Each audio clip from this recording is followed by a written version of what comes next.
Bonjour! Welcome voulait vous dire un petit bonjour avant de commencer. J'ai de nouveaux outils à vous présenter. Vous allez capoter. Je vous présente Bulle Sentimo de Romain Louvel. C'est un nouvel auteur, illustrateur, créateur de contenu, de cartes, d'outils, qui vient d'intégrer les éditions Émotions. Il y a un guide, il y a une série de cartes. Vous allez adorer. J'ai souligné quelques passages quand même parce qu'il le dit beaucoup mieux que je pourrais le paraphraser. Le style schématique proposé dans ces cartes-là, métaphorique et expressif des dessins, sollicite l'interprétation. Alors, si vous voulez le voir, c'est lui. Il a l'air chouette, non? Attendez de voir ça. C'est un outil, un dispositif en fait de régulation émotionnelle fondé sur 49 cartes, illustrant des situations de communication symbolique et souvent polysémique. Polysémique, ça veut dire qu'il peut avoir plusieurs sens. Elles permettent la projection, la résonance intérieure, l'élaboration d'une pensée personnelle et ont comme objectif de faire émerger la parole, de s'interroger sur les dynamiques relationnelles et d'offrir un support visuel au processus d'introspection, de déblocage émotionnel ou de transformation de narrative intérieure. OK? On aime déjà.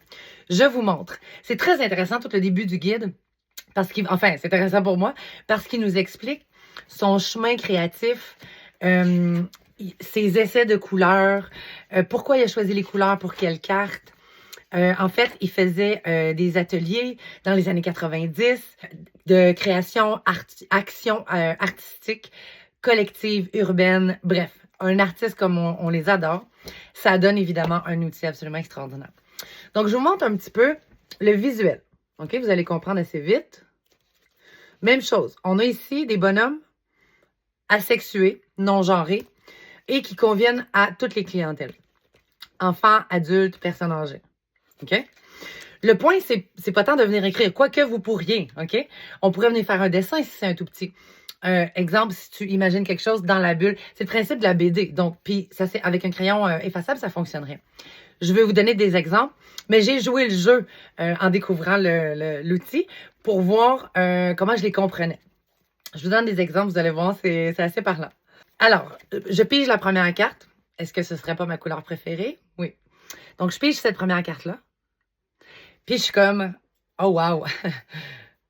Je me suis déjà, avant, puis maintenant, fait dire que des fois, j'occupe un peu trop la conversation ou que je manque d'écoute ou que je monopolise un sujet. Les TDAH, on a souvent la fâcheuse tendance, on appelle ça faire le tunnel. Là. On est complètement passionné par un sujet, puis on tunnelle les gens.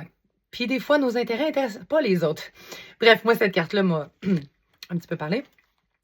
Et donc, c'est relié. Donc, vous avez compris, le guide vient vous dire qu'est-ce qu'il voulait dire, lui, qu'est-ce qu'il voulait illustrer comme dans sa carte.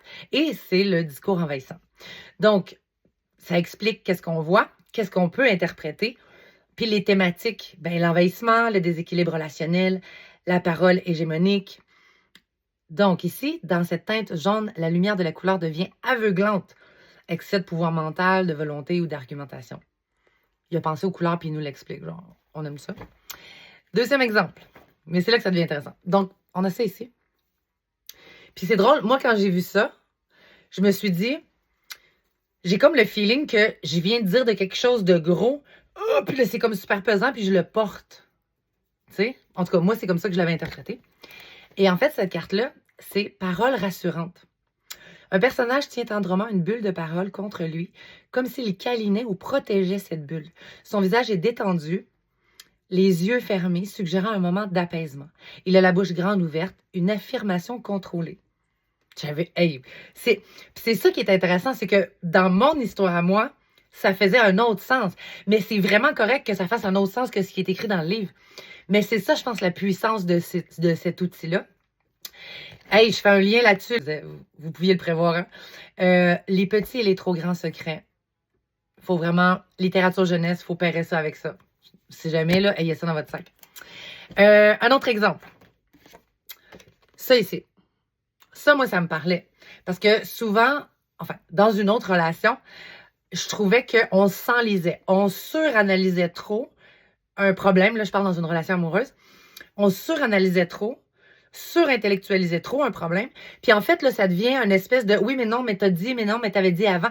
Moi, je trouvais que c'était comme une espèce de labyrinthe. Comme on finit par se perdre, en fait, avec tous les milliers de détails. Non, c'est pas exactement ça que j'ai dit. Non, quand j'ai dit ça, j'avais pas ce ton-là. Comme, tu sais, de s'entre-corriger, puis de corriger les faits plutôt que de privilégier l'émotion que l'autre a ressentie, comment on l'a blessé. Bon, je suis sûre qu'il y en a qui se reconnaissent. Bref, pour moi, c'était ça. Et en fait, la carte, c'est la cible commune. J'étais un petit peu pas dedans. Mais en même temps, je le dis, hein, il n'y a pas de mauvaise réponse. Deux personnages font face à une cible. En fait, c'est ça qu'on voit. À une cible, à des cercles concentriques formés par leur bulle de discussion. Tous les deux ont une bulle qui entre dans celle de l'autre. Leur bouche arquée vers le bas illustre leur mécontentement. Donc, on peut avoir besoin d'exprimer l'alignement d'intention dans une relation, une volonté de viser ensemble un objectif clair. Moi, j'avais pas vu du tout la cible. Moi, j'avais surtout vu le... Vous avez compris. Ensuite, l'autre carte que je me suis pigée. C'est beau, ça. Donc, ta parole qui vient se loger au cœur.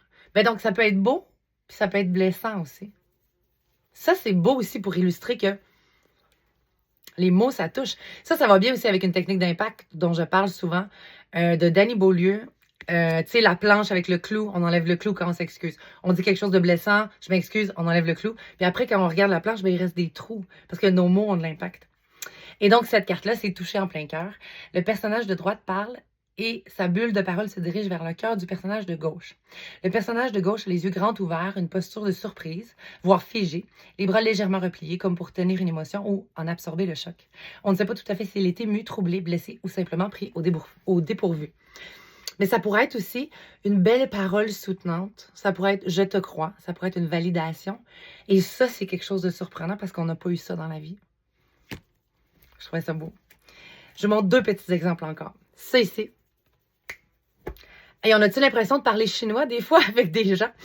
C'est comme moi, je parle en carré, toi, tu parles en rond, puis l'autre parle en triangle. Comment qu'on va faire pour se comprendre? Wow! Il y a plein de jeunes, plein d'ados. Les ados, ça marche tellement, ça. La carte s'appelle Les Trois Vérités. Puis là, quand j'ai lu le titre, j'étais comme « Oh, wow! » Mais c'est ça, c'est tellement interprétatif. Tu sais, c'est comme l'image que tu vois un 6, puis l'autre voit un 9. Puis il fait « Non, c'est moi qui ai raison, c'est un 6. » Puis l'autre côté « Non, c'est moi qui ai raison, il y a un 9. » Ben, c'est ça. Donc, les trois vérités. Les trois personnages sont côte à côte. Le premier émet une bulle triangulaire, le second une bulle ronde, le troisième une bulle carrée. Le visuel de l'illustration montre que chacun parle un langage différent. Qu'est-ce que ça peut représenter? La coexistence des perceptions différentes. Trois versions d'une même réalité, trois manières de dire, de comprendre, de nommer et je dirais même de ressentir une même situation. Ça, dans les conflits, adultes, ados, enfants, personnes, je veux dire tout le monde, hein? On est d'accord. La dernière carte que je vais vous montrer, c'est celle-ci. Moi, ce que je voyais, ça, c'est drôle, hein? Ben, c'est relié à mon histoire, voilà. Donc, moi, ce que je voyais, en fait, puis ça, c'est encore quelque chose aujourd'hui que j'ai toujours pas résolu avec ma thérapeute. J'ai des thérapeutes excellentes hein, depuis 13 ans, de plusieurs approches. Bref, ce que je me demande tout le temps, puis je parle de ça avec mes meilleurs amis, dans une relation, là, je parle encore d'une relation amoureuse, mais c'est valable pour une relation de travail, pour une relation à l'école, d'amitié, OK? Mon point, c'est, OK, moi, je te nomme un besoin. Mais là, par-dessus, toi, tu dis, oui, mais ton besoin, moi, non, ça correspond pas à mon besoin de X. Oui, mais moi, mon besoin. Puis ma question, c'est tout le temps, ben, qu'est-ce qu'on fait avec ça? Genre, moi, mon besoin, je sais pas, il faut que je donne un exemple, là, mais mon besoin d'être entendu, c'est vraiment viscéral. Puis l'autre, son besoin de temps, de silence, de retrait, mettons, c'est aussi pour lui vraiment viscéral. Où est-ce qu'on se rend compte? Qu'est-ce qu'on fait? À quelle heure il y a quelqu'un qui va nous dire c'est lequel besoin qui a le droit de passer en premier? Je sais que c'est pas ça la théorie, mais vous comprenez, des fois, c'est le même qu'on ressent ça. Bref, fait que moi, j'avais vu ça dans cette image-là. Et en fait, la carte s'appelle le mur de mots. Deux personnages se tiennent d'une part et d'autre d'une pile verticale de bulles de parole. Les bulles sont empilées et certaines vibrent ou tremblent. J'avais pas vu. Elles forment une barrière. En même temps, quand on lit les cartes, tu sais, on se prépare pour une intervention. Mais c'est intéressant, tu vois, je viens de te le dire. Ah, je n'avais pas vu qu'il vibrait. Ben ça, c'est intéressant de le dire à notre usager, à notre bénéficiaire. Tu sais. Cette carte peut représenter la surcharge verbale, l'accumulation de paroles non digérées. Elle Elle peut symboliser une conversation qui tourne en rond ou les mots s'empilent, un brouhaha intérieur ou extérieur empêchant la compréhension mutuelle, une protection défensive où on parle mais on évite le lien parce que ça tient l'autre à distance, ou l'impossibilité de se rejoindre à cause d'un mur de discours, des fois construit au travers du temps. Ce que je dis construit-il un pont ou un mur risquant de s'écrouler? C'est absolument génial. Moi, je commencerais mes interventions avec ça. Pas une première intervention, mais wow, on peut mettre... Il y a plein de façons de travailler aussi avec ça qui sont dans le guide suggéré. On peut travailler en groupe, on peut travailler en petits sous-groupes. OK, venez chercher une carte. Mettez-vous d'accord quelle carte représente tel enjeu au sein d'un groupe quand on a des choses à adresser. Parce qu'il y a du manque de respect, parce qu'il y en a qui rient de l'autre, parce qu'il y a de l'intimidation, parce qu'il y a de l'anxiété, parce qu'il y a des non-dits. On peut travailler en un pour un. Lequel représente ton état là au moment de commencer l'intervention ou des fois à la fin de l'intervention. Bref, on adore, on adore, on adore. Nouveau guide avec les cartes aux éditions Émotions. Je vous mets le lien de commande juste ici. Merci!